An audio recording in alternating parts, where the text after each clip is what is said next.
mramos.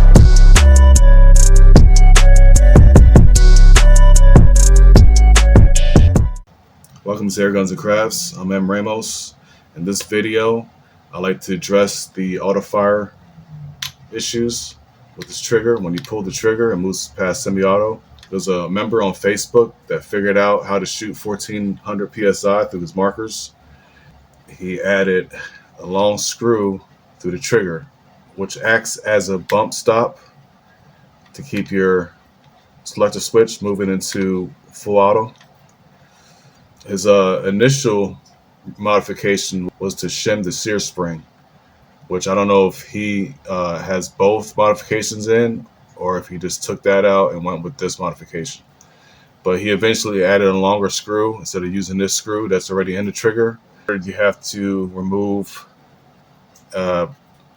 take out your set screw. It's a little set screw right here. Take that out first, and then you can move that screw. The difference is I will be using 1100 PSI, not 1400 PSI, and I will be using my on-off switch. He had an on-off adapter that he had put on to his marker after all the tests he's done, after everything was working fine, and he found that when he added this on-off adapter, he was getting auto fires again. So that's going to be the difference between my testing and his testing. Is I'm going to keep this on, but I'm only going to be shooting 1100 PSI. I'm not going to be shooting 1400 PSI. But he also used short barrels because he didn't like the long barrels. But I'm going to use the long barrel in this test because it causes more vacuum effect, which is also adding to the auto fire issues. My first test this gun by shooting with no modifications to the trigger and see if 200 bar on my initial shots if I get auto fire. Also, I'd like to add that I'm using everything is factory detent.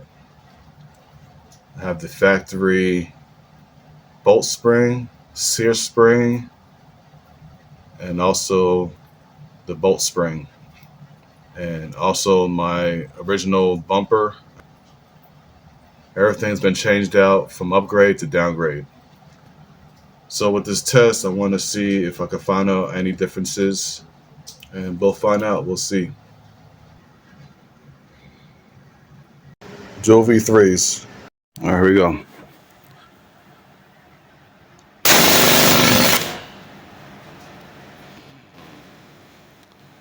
Auto fire.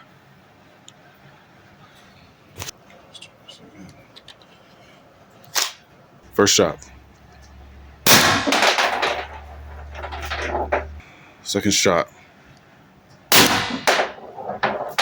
Okay, I'm just gonna let it go.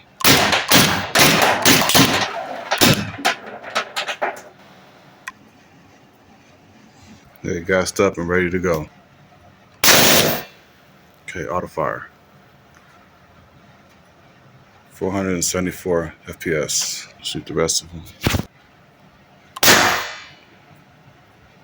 471. 468. 439. 406. 379.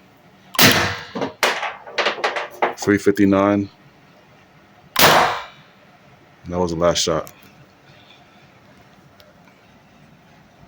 474.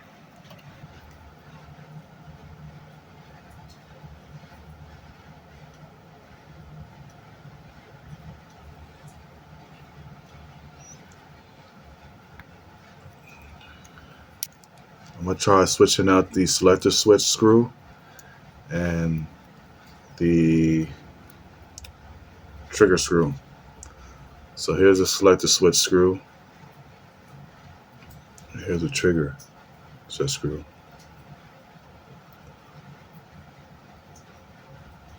One's a little longer.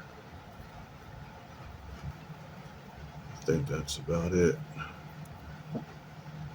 I'm gonna leave out these roll pins for the full auto.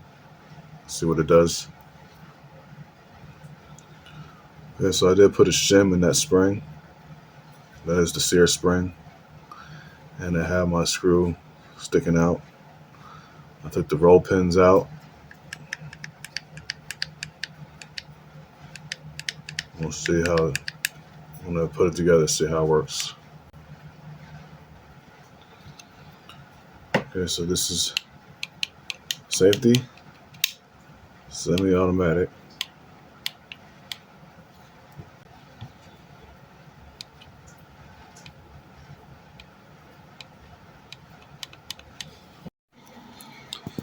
So like I said in the beginning, this has all the factory internals, no upgrades. 200 bar, 1100 PSI output. Ready, first shot. 487. No auto fire. Shot number 2. 473. 470. 467. 453. 422. 395. 415. That's it. It worked. The next video, I want to just use the upgrades without the shim and the trigger modification, and just use the upgrades and see if we have any auto fire. Until then, stay tuned. I'm mramos. Peace. I'm out.